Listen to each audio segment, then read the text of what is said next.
بعد بھی لوگ ان کی مزار پر آ کر آج تک اپنے سر کو جھکاتے ہیں۔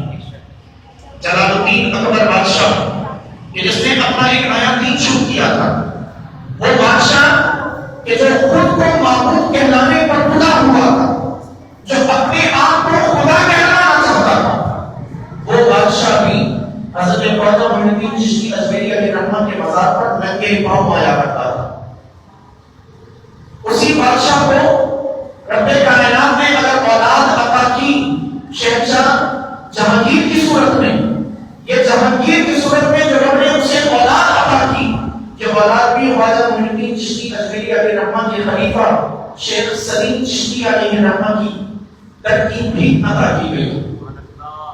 یہ وہ در ہے، یہ وہ حکمرانی ہے جو رب اس وقت عنایت فرماتا ہے کہ جب بندے میں اپنا سب کچھ قربان کرنے کا جذبہ پیدا ہو جائے، جب بندہ اپنے رب کی خاطر سب کچھ لٹا دیتا ہے، پھر رب اسے دنیا و آخرت میں لوگوں کا ماہر بنا دیتا ہے، پھر رب اس کے نام کو زندہ کر دیتا ہے۔ اور محترم سامعین، آج اگر ہم اپنا نام زندہ کرنا چاہیں، اگر آج ہم اپنے بارے میں یہ چاہیں کہ ہمارے مرنے کے بعد بھی کوئی تو نام لینے والا ہو، تو پھر اللہ رب کائنات کی راہ میں قربانیاں ادا کر کے دیکھیے۔ پھر اپنے مال کا کچھ حصہ، سب تو نہیں، کچھ حصہ اللہ کی راہ میں لٹا کر دیکھیے۔ اگر رب عزتوں سے نہ نوازے، اگر رب برکتوں سے نہ نوازے، تو صدقہ کرنا چھوڑ دیجیے گا، پھر نہ کیجیے گا۔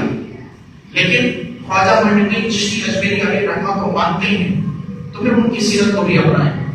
یہ آپ کی سیرت تھی کہ رب نے پھر اتنا بڑا مقام دیا کہ ایک تنے تنہا معین الدین چشتی اجمیری علیہ رحمہ 90 لاکھ ہندوؤں کو کلمہ پڑھاتا ہوا دکھائی دیتا۔ سبحان اللہ۔ ایک تنے تنہا شخص رب اسے اتنی قبولیت عطا فرما دیتا ہے کہ وہ جس جگہ سے گزر جاتا ہے اور جس کی نظر اس کے چہرے پر پڑ جاتی ہے، وہ بغیر کوئی سوال کیے کلمہ پڑھ کر مسلمان ہو جاتا ہے۔ ہاں ہاں سبحان اللہ۔ یہ سب رب ایسے ہی نہیں عطا کر دیتا۔ یہ مقبولیت صرف اپنے سر کو سجدے میں جھکانے سے عطا نہیں ہو جاتی۔ یہ مقام و مرتبہ صرف اور صرف مسجدوں میں بیٹھ کر اللہ کا نام لینے سے عطا نہیں ہوتا۔ یہ مقام و مرتبہ دین کی خاطر باہر نکلنے سے حاصل ہوتا ہے۔ یہ مقام و مرتبہ اپنا سب کچھ رب کے نام پر قربان کر دینے سے حاصل ہوتا ہے۔ یہ مقام و مرتبہ اپنا سب کچھ لٹا دینے کے بعد حاصل ہوتا ہے کہ ایک دانہ،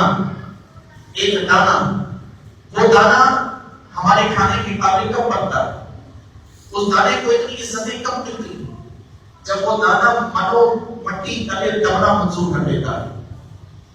جب اس دانے کو مٹی تلے دبایا جائے، جب اسے مٹی میں دفن کیا جائے، اسے مٹی میں اس طرح دفن کیا جائے کہ اس کا نام بھی باقی نہ رہے، پھر وہ دانہ ایک پھول بن کر نکلتا ہے۔ اور پھر وہی دانہ جب پھول بنتا ہے تو اس پھول سے ساری دنیا رزق حاصل کرتی ہے۔ ایک دانے کو جب اتنا مقام و مرتبہ مٹی تلے دفن ہونے کے بعد ملتا ہے، تو پھر انسان اگر اپنی انا کو مٹی تلے دبا دے تو پھر رب کتنا بڑا مقام عطا کرے۔ سبحان اللہ۔ پھر جب انسان اپنے آپ کو رب کائنات کے حضور مٹی میں دبا دے، جب انسان